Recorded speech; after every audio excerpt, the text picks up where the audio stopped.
For now 4 years, we've had back-to-back Call of Duty games. And what I mean by that is we had Modern Warfare 2, and then Modern Warfare 3, and then we had Black Ops 6, and then we had Black Ops 7. Well, this year, we know that Infinity Ward is making the Call of Duty game. We also know from leaks that this game is said to be Modern Warfare 4. We'll go a little bit more into that in a minute. But what if I told you that we've actually already had 2 reveals come out about this game that I haven't seen anyone talk about? And it actually paints a little bit more of a picture as to what this game is going to be, and not just that, what the story is looking like going into it. And as you guys know, on this channel, we dive into video game story, and I have a special background with Call of Duty. I know a lot about it, and this one is gonna take some of that knowledge.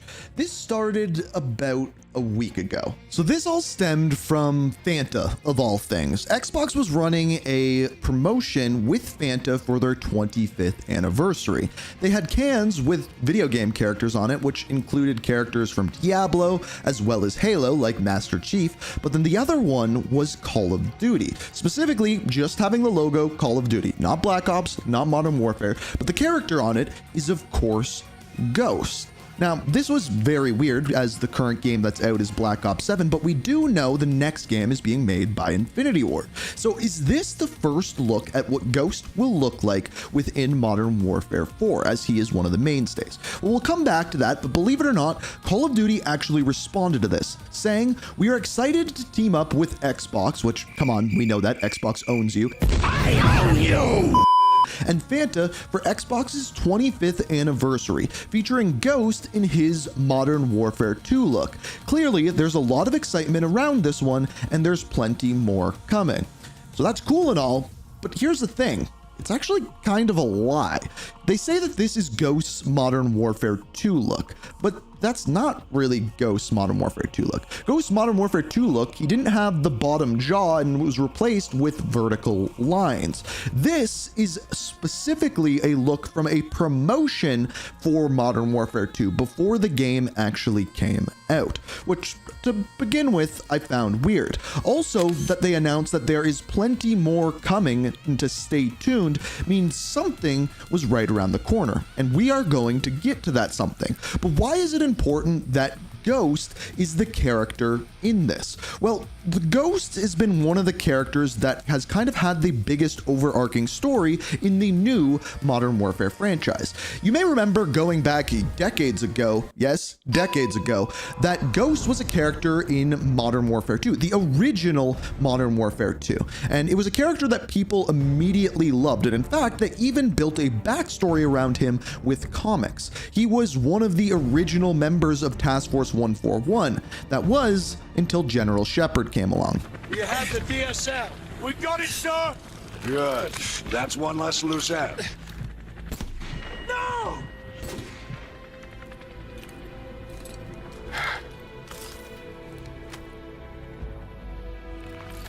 Area is sanitized. All targets destroyed. Solid copy. No movement detected. 2-6 going into holding pattern.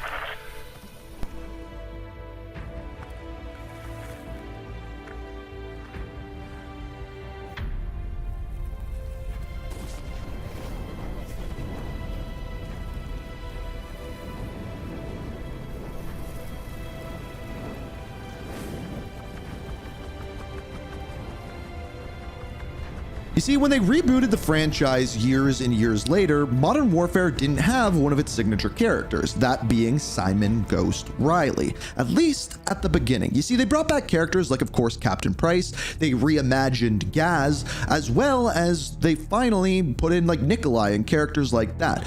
But by the very end of the game, they basically told us that Task Force 141 was going to be making a return, and one of the people that Price wanted to bring was Simon. There he is. Simon Riley. There's no picture. Never. So later on in the seasonal content, in fact, when they were bringing in Verdansk, that is when they introduced Simon Ghost Riley, a fan favorite character finally making his return to Task Force 141. Then come Modern Warfare 2, he was one of the main characters in this game. And the way that they portrayed this character is he was a lone wolf, but now working with a team, that being Task Force 141. And the part of his overarching story is that he was learning to specifically work with soap, and we can even see it in this cutscene here, where one of the characters mentions that he normally goes in it alone, and he says, no, we go in it together. Where were you guys? On the run. I was on the run. Ghost waited for me. Of course, no? No. Yes. We're a team. All of us. This is even further emphasized when they bring in the Ghost team. When all of them are going in to take out Philip Graves, all of them don the Ghost masks and go in as Ghost team, including Simon Ghost Riley. Now, this relationship that he had with Soap was the thing that led him to trust working with a team. And then in Modern Warfare 3, the very next year when they introduced that campaign, guess what happened at the very end?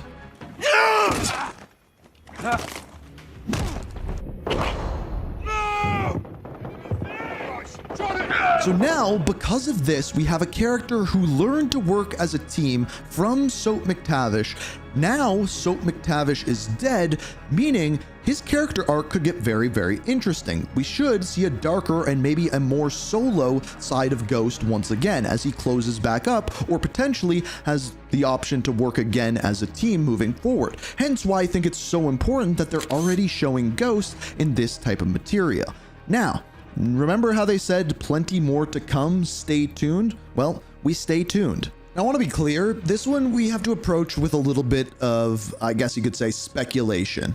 Now, where this came from is recently a new map was added into Warzone. This map is Avalon, and very much so a Black Ops map, taking place in the Black Ops universe and everything along those lines. But as we know, through the Call of Duty cinematic universe, Black Ops is linked with Modern Warfare. Their stories are tied together. The very first time that the stories were tied together was back in Black Ops Cold War. It was made evidently clear that both of these were in the same universe, as when you go to the KGB headquarters, you can see Imran Zakhaev sitting across from you, one of the major bad guys within that Modern Warfare universe. So what's interesting is when you go onto this map, there's a couple different outposts that you can go to, and specifically they have towers or Overwatch towers, whatever you want to call them.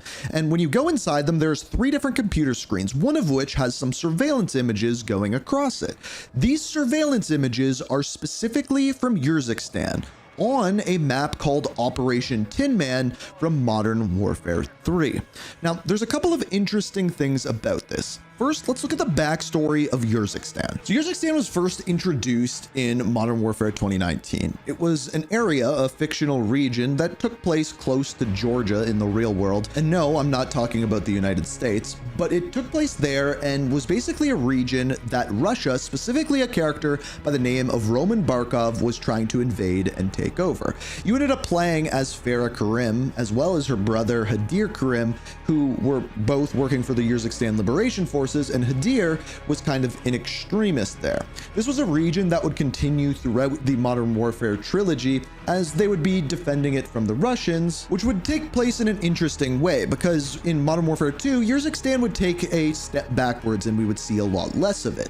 In Modern Warfare 3, they would once again return as Vladimir Makarov would once again be taking over the area. Now, this is purely speculation, but based off of leaks that we heard when Modern Warfare 3 was getting promoted, it was heavily implied that Vladimir Makarov was actually working underneath Roman Barkov at one point or another. It also appeared as though Roman Barkov was going to be making a return in possibly a flashback role to show this, but that never came to fruition, and we never actually saw proof of that in Modern Warfare 3. Yet, at the same time, it would have made a lot of sense if we did, because in Modern Warfare 3, we also had the Modern Warfare Zombies map, as well as the Warzone map, which took place, guess what, on Urzikstan. It is a mainstay in the Modern Warfare franchise, and seeing something along these lines that we are now seeing on Blackout Royale would lead us to believe that maybe Urzikstan is making a return at the very least. We'll talk about that in a second,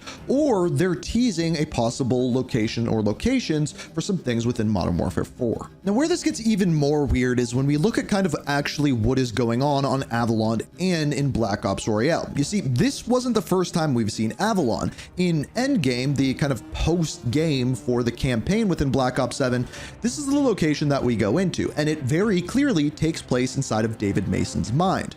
Once again, when they first introduced Black Ops Royale, they put in a different infill cinematic than is currently in Black Ops Royale. This is what it was.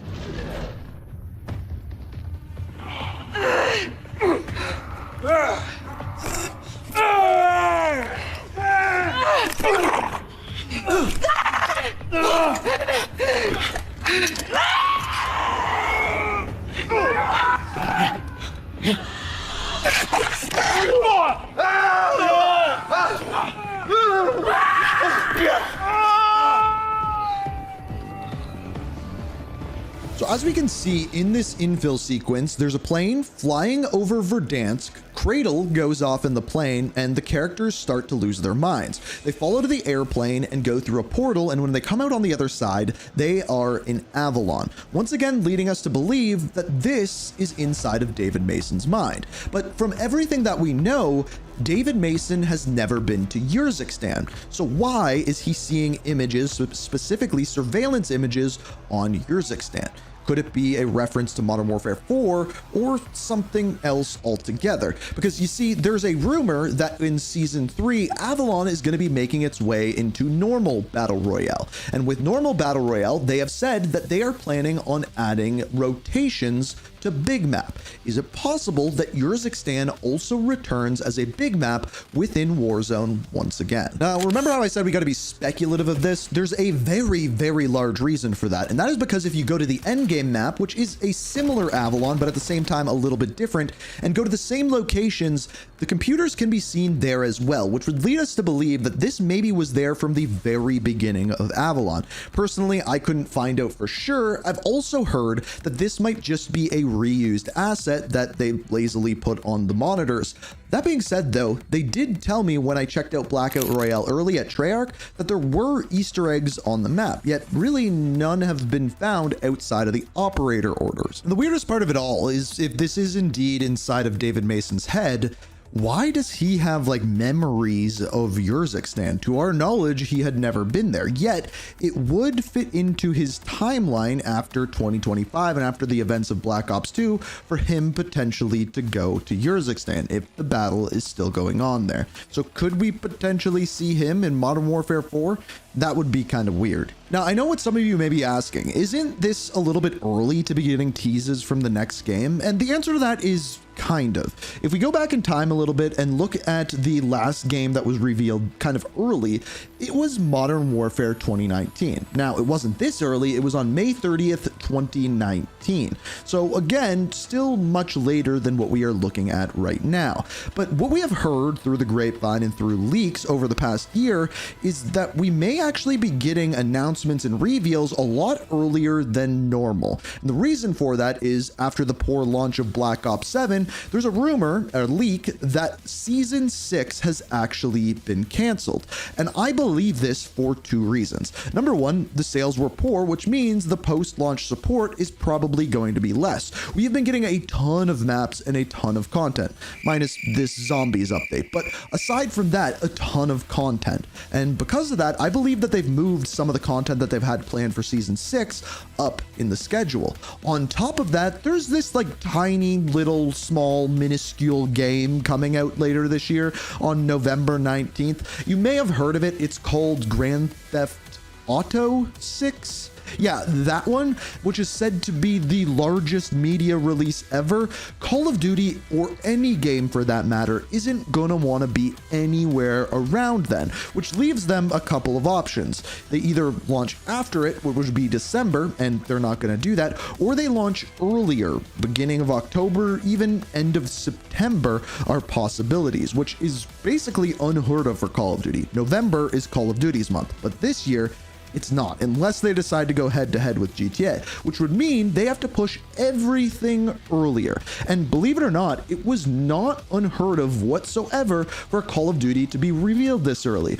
In fact, if we go back to Call of Duty Black Ops 4, it was revealed on March 8th, 2018. They showed off the logo in a little teaser. Not much gameplay or anything like that was shown, so it would not be unheard of whatsoever for us to get a reveal of the Modern Warfare 4 name, maybe a little teaser this early. And my guess would be probably sometime in Season 3 of Black Ops 7. So again, going back to the Urzikstan thing, this is kind of the timeline that would start to make sense. And I'm guessing April, May, that is when we're going to start to see gameplay and things along those lines. So again, this is just the first teasers for Modern Warfare 4, the story implications and everything along those lines. Let me know what you're thinking. Are you excited for this game still? Are you fed up with Call of Duty? Are you sick of getting Modern Warfare Black Ops, Modern Warfare Black Ops, or are you quitting Call of Duty altogether? Let me know down in the comments. If you enjoyed the video, hit the like button, subscribe, turn notifications on for more video game story.